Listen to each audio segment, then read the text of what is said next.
Hello, my beautiful people. So I am back with the fifth and final. I just want to show you guys my notes. She gave her all to the hood's finest. Wacko Reloaded, and I have a. First of all, let me say I love the book, but I just have a small critique because how do I want to put it? Because it's like the thing in this book, it says that it's a few times a few characters say that was years ago and it was years later, but the time lapse and how everything is going, it's not from like years ago. It's like maybe a few months ago. Because baby cuz is only 1 year old. That wasn't that long ago. So when people keep saying years, it's not years. And then like the way this book started off, we get the wedding and like the night before the wedding, and it's just like it kind of goes against how 4 ended. But besides that, who cares? Because the book was great. I loved it. Let's go. So like I said, the book starts with we get the night before the wedding. Tony showed up to her hotel room saying he hadn't seen her all day, even though, you know, like you're not supposed to see each other the day before the wedding. Tony don't care about none of that. And then we have the wedding, which was beautiful. Camarih wanted to say her own vows, and they were very sweet. And they made Tony get all up in his feelings because he wasn't supposed to say anything. And so the pastor was trying to move along. He like, let me speak. And Camarih was like, no, you don't have to. He like, I'm going to say something. In his typical hood Tony fashion, but he meant them from the heart. So the official start of the book, Camarih is at the gynecologist just getting a regular checkup. And the doctor asks, why didn't you tell me you were pregnant? And she's like, because I'm not pregnant. Like, what are you talking about? But yeah, come to find out. And she goes home and tells Tony. And the next day, she has gifts waiting for her in the kitchen with a card that says, thanks for cuz number 2. Which I just find cute because it's just like you got with a hood nigga who's a crip. So it's just like, what do you expect from him? At her spa, a girl comes in looking to do an internship, and she's like, I don't offer that, you know, like none of that. And the girl is just very persistent, and Camarih is just like turning down everything that she asked for. The girl even wanted a picture. Camarih like, I don't do that either. And so when she's sitting there with the puppy dog face, she's like, all right, I'll take the picture and you can be my assistant. And the girl's name is Kai. Tony gets a call from Jilly asking him about an interview that Nala did, and he's like, of course not. I don't keep up with nothing that she do. As long as she's making my money, we good to go.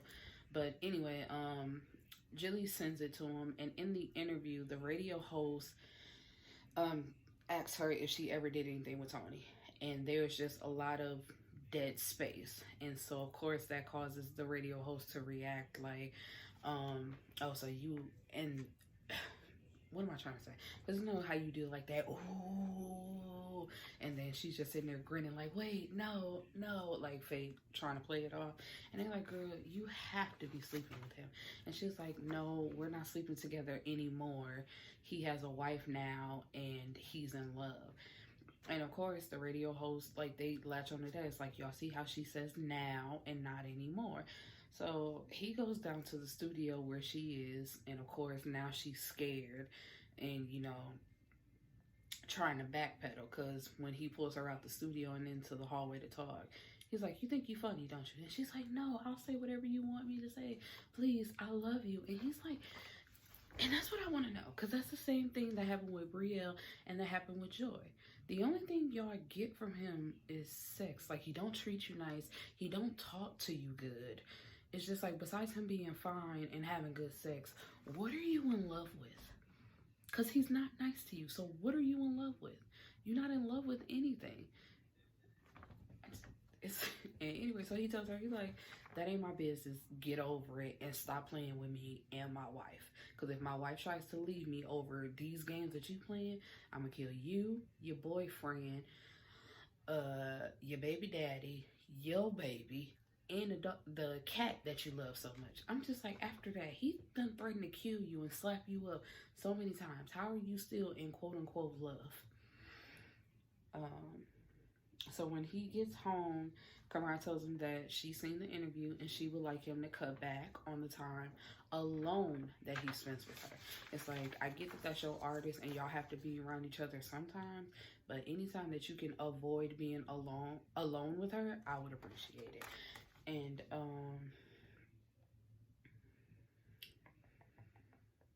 so Joy, I don't know how we still got Joy, because after the beating that Camarih put on her, it should have been curtains for her. After seeing photos of the, like, she heard that they got married and she was okay, but when she actually saw the photos of like them in their wedding garb, she has a breakdown and she voluntarily checks into a 60-day psychiatric treatment program.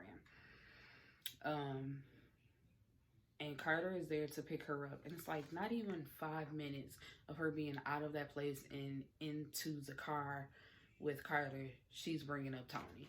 And then she's automatically looking for her phone. And Carter's like, you know, I didn't bring it. I was excited to come and get you and be with you.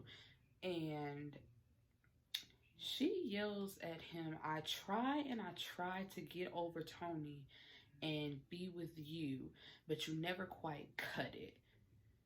And it's just like, excuse me. But even before that, because it's just like how nice Carter is being to her. She tells him, I don't see how you and Tony are related. And because she says, you know how to treat a woman, and Tony won't even like buy me a burger from just a regular fast food place. And Carter brings up a good point. He's like, no, he's nice to Camarih, but it just wasn't like that with you. And so she's like, what are you trying to say, that she's better than me? It's like, no, that was the woman for him, which is not you, and you just need to get over it. And so then that makes her, you know, bring up what I just said. So he drops her off and he drops her, because like she tries to text him like, I'm sorry, can you come back? And he's like, no, I'm good, because he finally caught on, which he should have seen from the beginning. You saw how infatuated she was with your cousin. So even though you like her, I would have never tried to get with her anyway.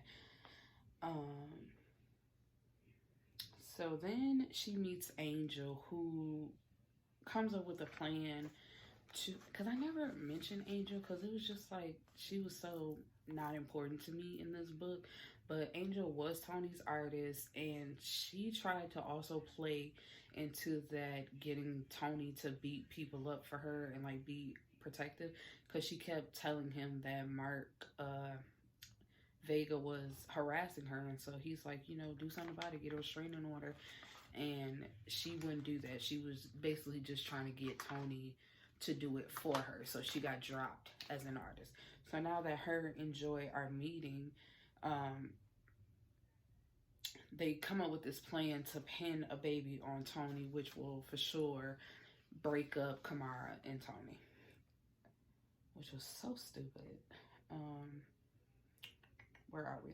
So now we're on to Raheem. Raheem, he has moved his ex-wife and their daughter to LA, and it is Amar's birthday weekend. So he got a private jet and a plush hotel for Madrid, because that's somewhere she always wanted to go for her birthday. And when he tells Dallas this, you know, like, she has a problem with it. She's like, why are you like lashing out so much money for her birthday? You shouldn't be doing that. And because I feel like she can sense that he's still in love with her, but it just won't say it out loud. On the way home, because they were at dinner when he was telling her this, so on the way home, it's just like she was doing something and her earring fell off into the back seat. So when she goes back there, she finds an expensive bracelet, and he tries to snatch it out of her hand. So of course she knows that it's not for her. It's another gift for Amar. And you know, they get into an argument about it, but he has to go pick up his daughter from Amar, so he goes over there. And he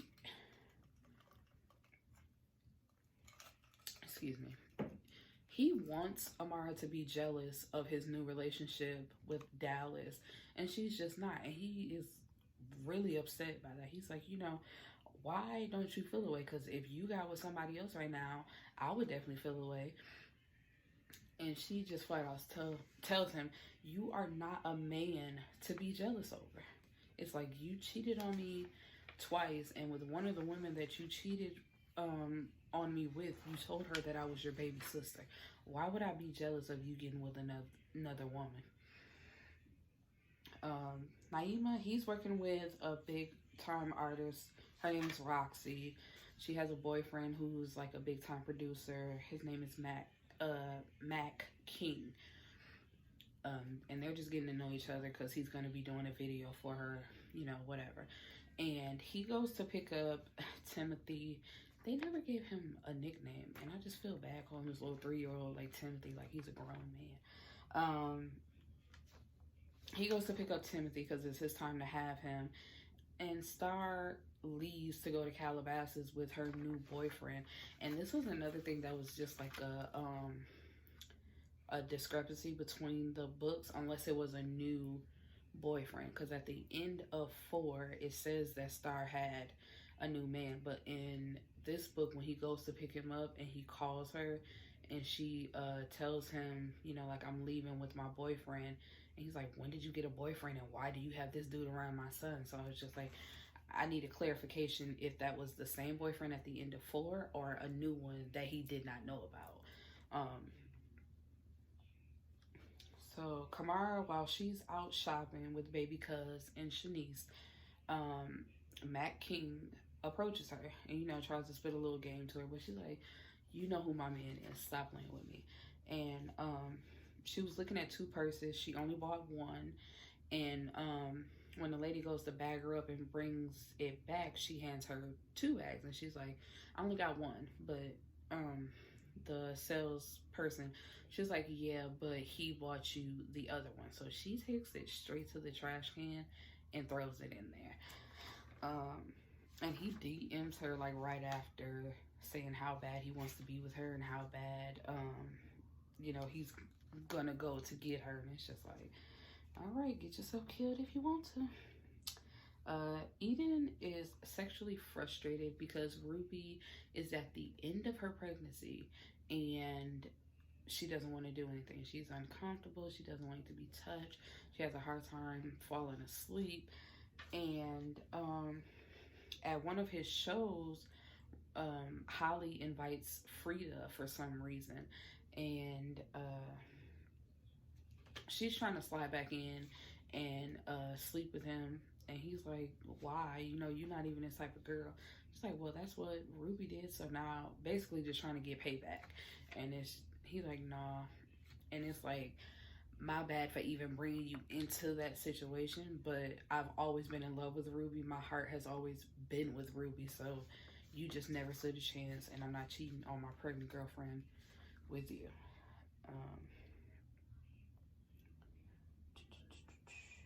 So then Holly calls him lying about their daughter being sick, and like she keeps crying. So he rushes over there, and Frida is there once again. They almost have a threesome, but Ruby calls him.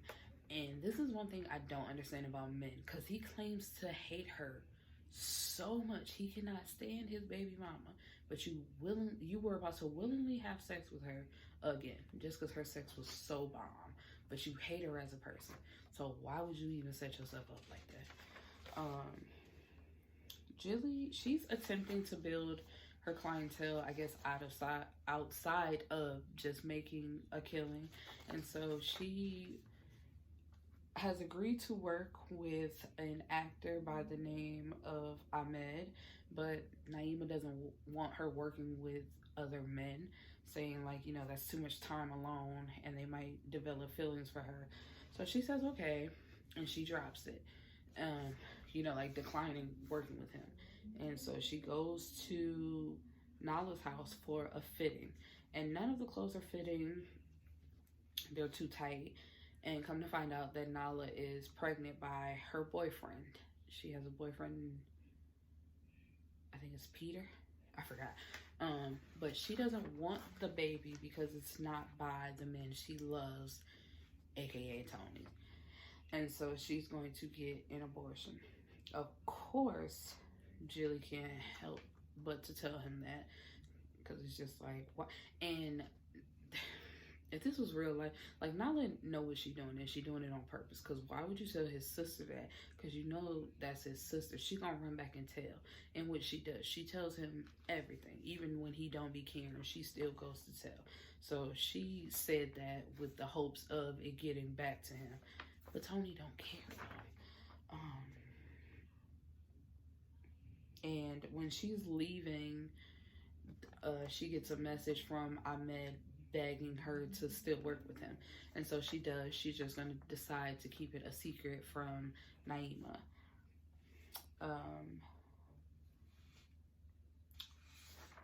So yeah, like I said, because we're on to Tony. So Jilly calls him. He doesn't care. He has a new artist by the name of Brooklyn. She's another singer. And she comes to him one night, like, as he's leaving, asking for a ride home. He's like, you know, you got the bus, you got Uber, you got Lyft, you got all these options. He even told her to walk. And she just, like, is so desperate for him to give her a ride home. Because she claims that her boyfriend is at work or late picking her up. So he gives her a ride, but she has to ride in the trunk. And she actually gets in the trunk. And so when he pulls up to her house and gets her out the trunk, the boyfriend is there like, why is my girl in your trunk? And he says, because she does whatever I told her to do. Which is true, because it's just like, you came up with she don't have a credit card to pay for an Uber or a Lyft. And it was too long of a walk for her to walk. She couldn't get on the bus because she didn't have any cash.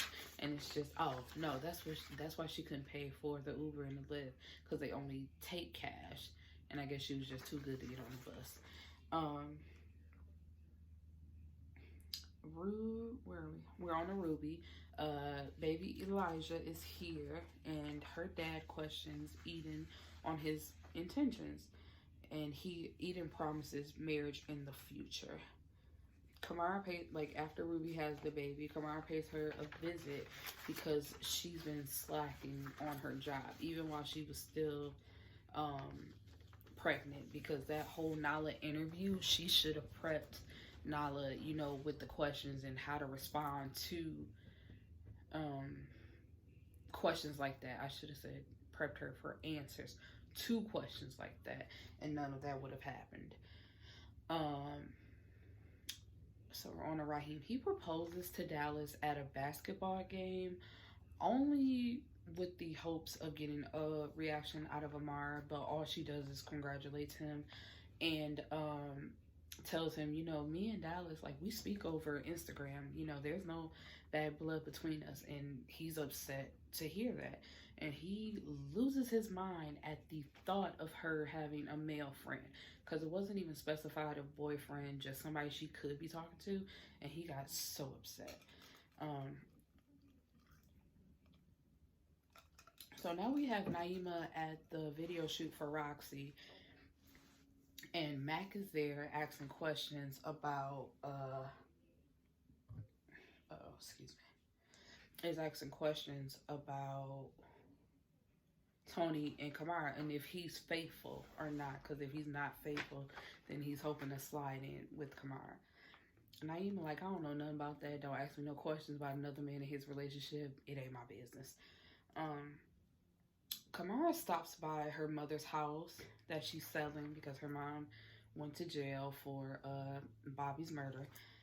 And as she's leaving, she's greeted by Marcel. Marcel was Dree's best friend. And he just got out of jail himself, and he wanted to go eat with her, but she's like, nah, my man ain't having that. And, you know, like, they just part ways. She wants to see Tony, so she pops up at the studio where she sees Nala alone. So she knows that them two are alone together. And she tries to make Nala leave, but Tony comes in and is like, nah, we gonna listen to this song together, you know. It ain't no point and doing it later. So she kind of feels like a fool, and low-key, he did embarrass her. Because it's like she tried to stunt a little bit and put her out, and her man basically shut her down. And it's like that, even though he doesn't see a problem with it, it's like that gives Nala a little, and she feels away like, see, nana boo-boo, your man didn't put me out. I'm sitting right next to him, because it's like they sitting together at the, what is that called? I'm trying to blank right now. It don't matter, but y'all know what I'm talking about. In the studio, sitting at the whatever. So she tries to leave, but Tony just makes her sit down. And then another thing, like, once again, Nala is trying to make herself feel more important by calling Tony Houston, but she like cuts herself off and like, Tony, and it's just like, why are you calling my man by his real name? I feel a way about that too. It's just like, if he's known by a nickname, the real name is reserved for certain people, and you ain't one of them people, despite how you try to make yourself feel. Shanice is ready for babies, and it's not happening for her, so she goes to get checked out by the doctor. Everything is fine. So she tries to get Wade to do the same thing, to figure out, why are we not having babies? And so he refuses. It causes a mini argument between them. And Sherry is in the house cooking, and she tells Shanice that she thinks Wade had a vasectomy because he doesn't want kids. And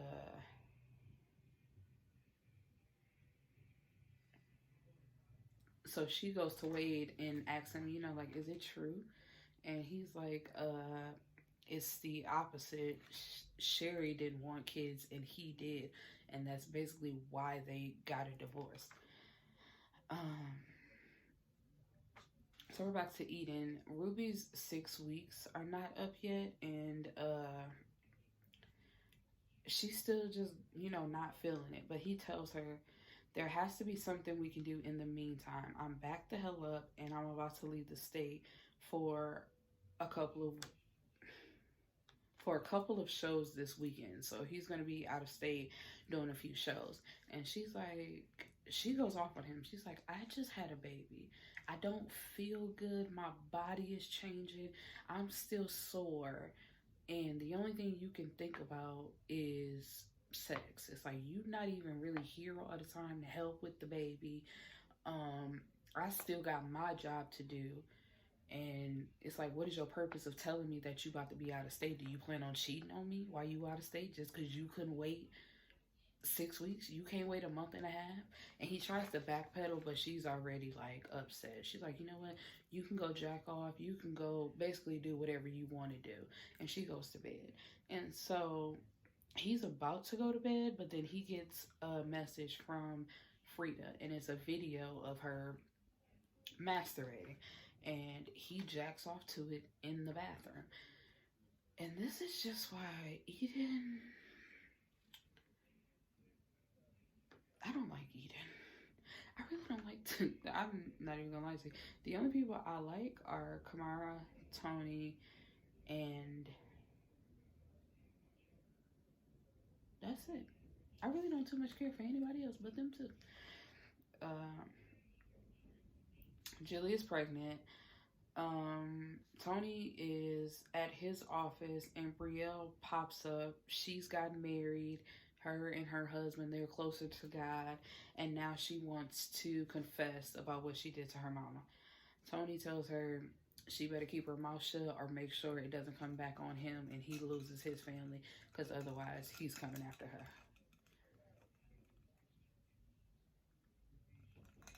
So Holly starts dropping hints to Ruby that Frida is back around, and she just pays her no attention. And she asks Eden, but he denies it. He's like, why are you even listening to Ruby? Don't pay her no attention. Raheem has sex with a stripper from the Pink Cherry, and he doesn't regret it, because he's not into Dallas like that. And, he's basically just using her, but it's not doing him any good. Naima goes to pick up his son, and his son is upset, and he's trying to figure out why. And he says, you know, you have a new baby with Jilly. Mommy told me you're not going to be my daddy anymore. And it's like, don't you got a new boyfriend? Don't you got other business? Why are you trying to ruin your son by telling him some crap like that?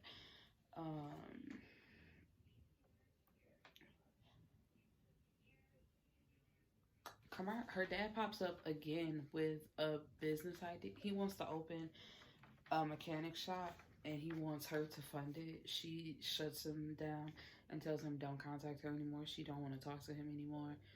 Their relationship cannot be salvaged.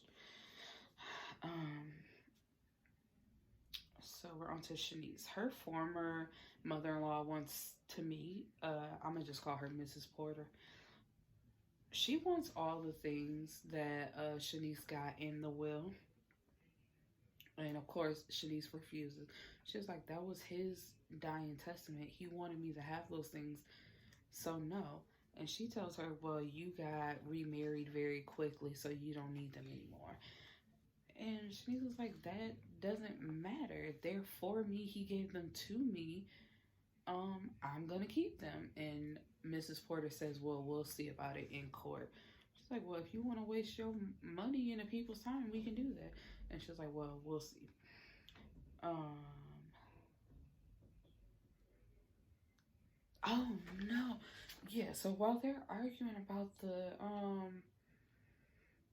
the will, Mrs. Porter tells her the difference, because I think she asks, what is the difference between her being married and him being, you know, like, I was married to him. This was already set in motion. So what's the difference now? She tells her the difference now that he is dead, you are no different from a friend he had during his lifetime, because she didn't have any children. It's like, just because he's dead does not negate the fact that I was once his wife. Now that he's dead, that does not make me just a friend. Because because you see now that something's happened to him, I was his next of kin. I am the emergency person. That was me. So yes, y'all are his parents, like that can never change, but it can also never change that I was his wife, and you can't just X me out now. That makes no sense, even if I did remarry. That was my high school sweetheart. I loved that man. I was in love with that man. You can't just X me out. I'm like, ooh, Paul, God rest your soul, but your mama trifling. So it makes, like, after she has dinner with Mrs. Porter, it makes her appreciate Wade even more. So she goes home and cooks him a dinner because, you know, ever since he refused to go get checked out to see why they can't have babies, they haven't been talking and basically just moving around like roommates. So she asks him if he had a vasectomy, and he says no, and asks her where she got that from. So she tells him it came from Sherry. So he hops up and goes to the guest house and asks her why would she say that. She claims to have never said it, basically saying that Shanice lied on her. So then Wade acts like he doesn't know who to believe. So Shanice is like, oh, you don't believe, you think I would make that up? So she's like, cool, I'll leave, we can get a divorce, you can get remarried to her, since, you know, you just so ready to believe her, thinking I'm lying on her. Eden proposes at one of his shows.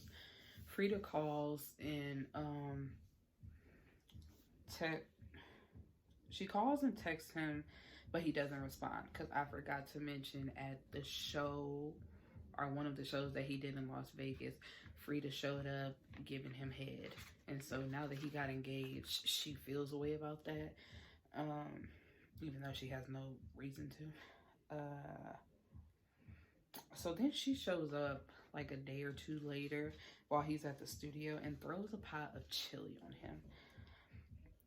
Julie goes out to eat with Ahmad at a restaurant, and Star sees, and she tells, because she caught up with her in the bathroom, and she tells her that she's been following her since she left the house this morning, and she's going to show the pictures to Ahmad.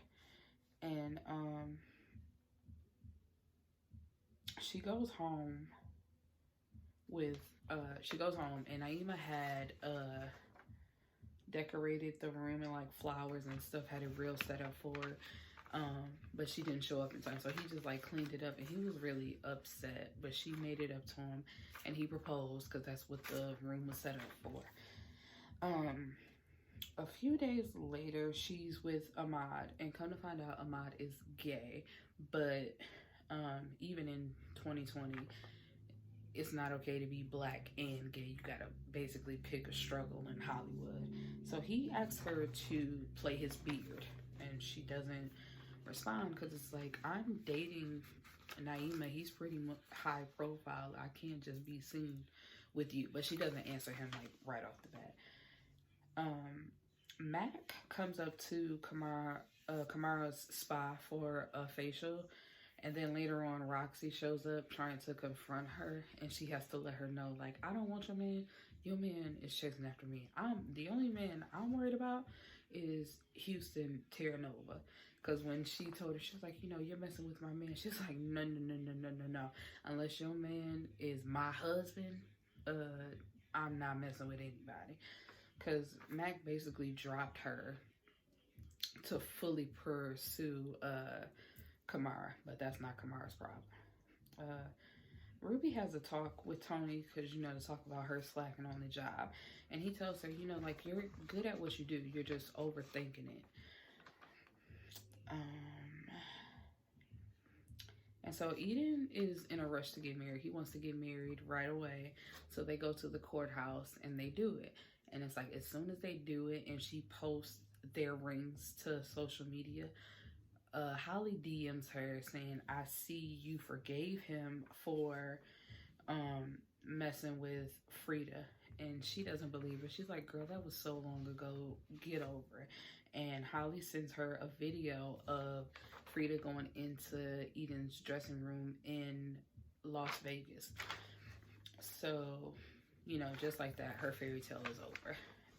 She tells them they can easily get an annulment, and she takes the baby and she leaves.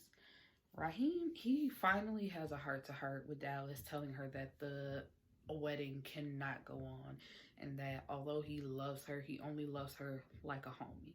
And she tells him, you know, like, no, you just have pre-wedding jitters, you'll get over it. And he like callously tells her, like, you know that stripper we saw at the club the other night, because they had all went out together? Yeah, I slept with her, you know, like, basically. And Dallas, like, she gets her stuff and she leaves, and she doesn't have a place to stay. So he tells her, like, you know, you don't have to leave right now. And she just, you know, like, hey, you get somebody a stare and just walk out, because it's like, if you think I'm staying here with you after what you just told me and how you're basically like ruining my life at this moment, because while I'm in love with you, planning a wedding, you know, like thinking things are great, you're over here miserable because you really still love your wife and you just cheated on me. Yeah, I think I'm gonna go. So then that makes him go to Amara's house and pleads his case again. And she agrees to one date, which I do not understand. It's like, I wouldn't give him any type of chance. And it's like, if you watch my other reviews when I said I couldn't stand Raheem, I do not get why he gets a chance at a happy ending, but it's like, that's how it works in real life. Because you just want, like, messed up people like that to just be miserable for the rest of their life. So Naima goes to pick up Timothy, and Star spills the beans about Ahmad. He goes home and confronts Jilly, who admits to it, and when she does, he rushes out the house and goes to Roxy's place and attempts to try to sleep with her, but then he can't do it. And I'm just like, I don't get y'all. Nobody knows what a conversation is. Everybody got to rush out and do something to jeopardize their relationship because they were upset. Like, just grown kids pisses me off. So Camarih, Jilly and Ruby are at her house getting their nails done. Like, she has 2 women there to do it for them. And Jilly shows them Joy's Instagram, like, who is she talking about? And it's a post that says, my ex really, what is it? while my ex is having another baby. And so automatically Camarih's like, that's not your ex, y'all were not in a relationship. So it's like, who are you talking about? So then she tells them about the rumor going around at the club that there's a baby on the way. So it's just like they did plant the seed, Joy and Angel, of him having another baby, but like no real thought was put into it. So of course it like kind of fell flat on the floor. And so she was like, that can't be true. So Julie's like, yeah, nobody's gonna believe that. They probably thought it was Nala's. And then she proceeds to tell her about Nala's baby, the abortion, and all that type of stuff. So immediately Camarih's like, y'all gotta go. I forgot I gotta do something, you know. Y'all just gotta leave. So she shows up to the studio, but Tony isn't there. She asks them where he is, and he went on a food run. So she goes out into the hallway to wait for him, and when he comes back, who's right behind him walking with him? And so Camarih pulls out one of Tony's guns out of her back pocket and tell her to move along. And then she asks Tony, she's like, you know, I told you to stop spending so much time alone with her, and yet you're still alone with her. And he's like, you know, don't nobody tell me what to do. I take it into consideration because you're my wife, but besides that, I do what I want to do. And she's like, got you, playboy. So to get back at him, she accepts an invitation from Mac to one of his artists' shows. And after the show, Mac shows her, and she brought along Ruby. He took them to a back room where he gave her a box from Hermes, and it's a Birkin bag. Of course, she's not gonna accept it, but Ruby said, shit, give it to me. And she's like, what about eating? She said, man, fuck eating. So of course, Tony shows up, and it's 2 shots like ring out, and he starts beating up Mac because Mac had been posting on or commenting under things about Camarih on social media, like, she's so beautiful, she's so fine. And Tony's like, where's my wife at? Where's my woman? And they're hiding behind the door, but of course he sees them because they're peeking out, but they like quickly try to close the door. He comes through like banging on it, and he very what is that, King Kong and Jane, like throws her over the shoulder and like runs out or whatever. And so when they get home, he asks her, you want me to beat on you and kill niggas all day, don't you? And she's like, no, I just want you to see how it is to see the person that you love with somebody that you know has feelings for them. And he's like, you know, it's not the same thing. And she's like, it actually is. It's like, you know that she has feelings for you, and you continue to be around her and, you know, let her think certain things. And she tells him he might as well leave her to be a single mother and just go be with Nala. And he like yanks her back into her, you know, like, don't ever say that to me again. And she slaps him and runs in the house. And so like, she does her nightly routine, try to get into bed and go to sleep, but she really can't, because anytime they're at odds, you know, she's restless. So she goes outside to find him outside smoking, and she really hurt, you know, Tony's feelings. It's like, this is the second time she saw him, like, kind of sad.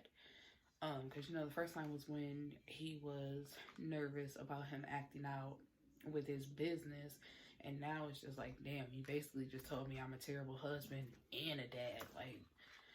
And she has to backpedal and, you know, tell him how amazing he is, and they make up with sex. It's all good between our favorite couple. So we're on to Shanice. Sherry has finally moved out. Hip hip hooray. Camarih comes over to make her a tea because she's saying that her stomach hurts, and we find out that Shanice is pregnant. But when they go through the guest house just to see if she left anything behind or whatever, they find a Plan B pill.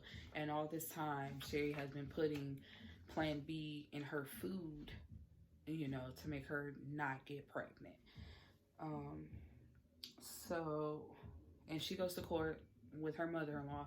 And of course, they have to hold up the will just because she feels like she wants it back. You know, that's not how that goes. So Shanice gets to keep everything. But then she talks with them out in the parking lot and decides to give them everything anyway, and just keep a few personal items. Which I'm like, why did y'all go? When y'all were at the restaurant and you refused, you should have stuck to that. It's just like, I don't get why you then decide, because if you were going to give it to them anyway, why even show up to court and, try to fight it or whatever?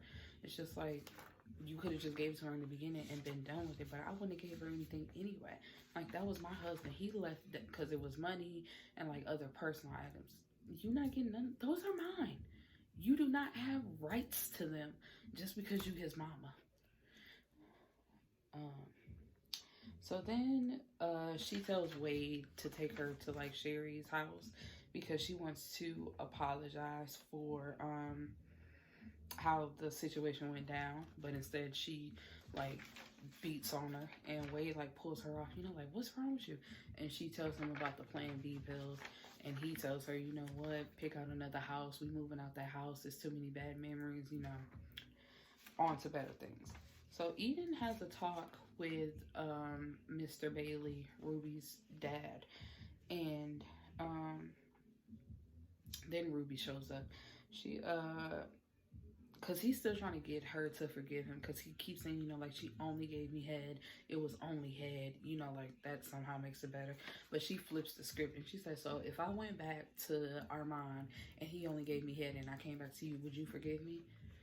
And all she gets in return is exactly. It's like, if as a man, your woman has to stand by you and do everything that you want her to do. But if it was the opposite, I'll be all type of dirty hoes and you can't believe that you actually spent time on me. And she brought up that diss track. That's why I'm like, that's another thing. Like, how do you just... Eden is immature. And anytime he can't get something to go his way, he, like, he just goes off and does something stupid. So he goes to drop off Haley to Holly, and Holly just wants to sign over her parental rights.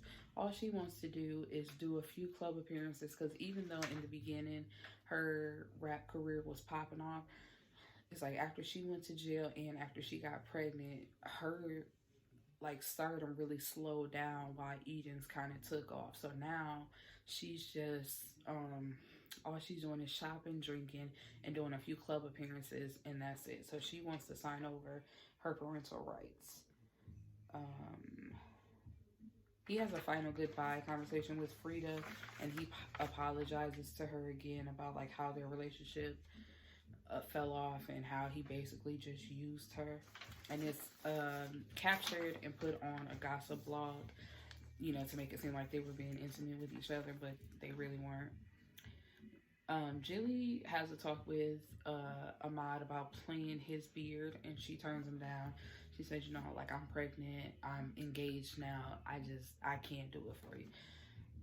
And she's on her way to pick up Timothy, but catches a flat. And then when she finally makes it to Star's house, Star won't let him take her, and then admits to being the one to give her a flat. So Jilly slaps her, and it's just like she does that white woman like and tumbles down and falls down. So it gives Jilly time to run in the house, get Timothy, then like book it back to the Uber that she got, and then take off.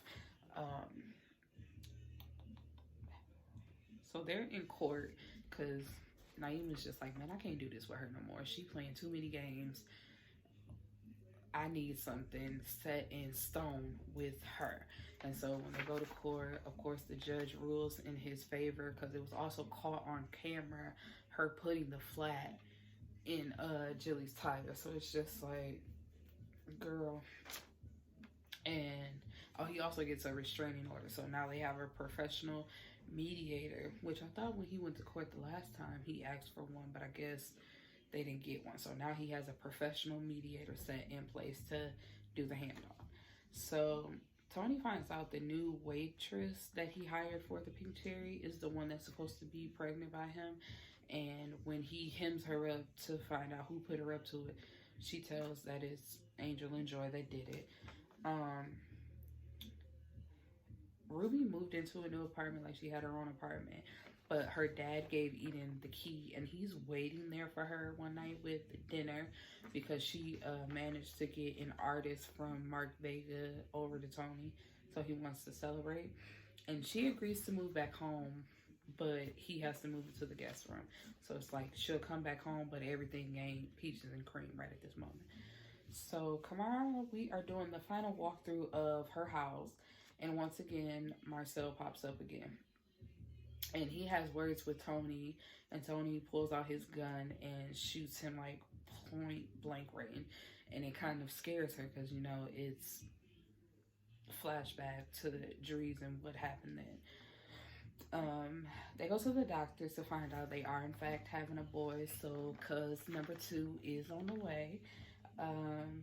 At the end of a workday, Kai asks her, could she take her home?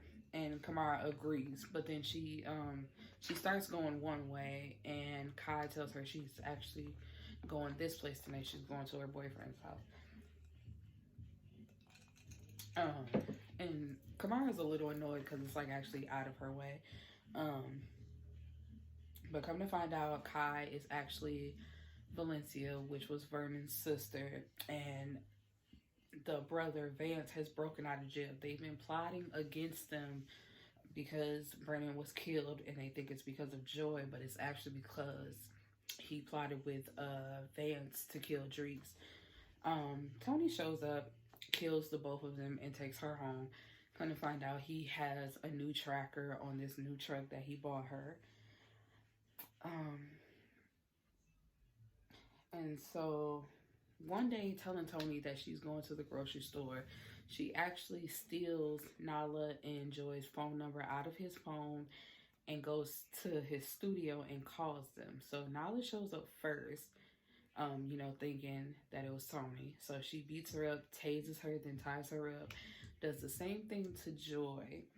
And then Tony shows up and like, girl, I'm tired of these hoes, and let them go. So now we're on to the epilogue, the final ending of the story. So Camarih and Tony, they have a 4-year-old baby cuz, 2-year-old Crip, that's what Tony calls him. But his actual name is Camden, and she is currently pregnant with their baby girl. Jilly and Naima, they have a daughter that they named Jillian, so now they have Timothy and Jillian. Ruby and Eden are doing great. She did actually adopt Haley, so they have Haley and Elijah. And Ruby and Amara are remarried, and she is currently 7 months pregnant. So guys, that is the end of our She Gave Her All to the Hood's Finest series. Let me know what you think about it. Let's have a discussion, and I'll see you guys later.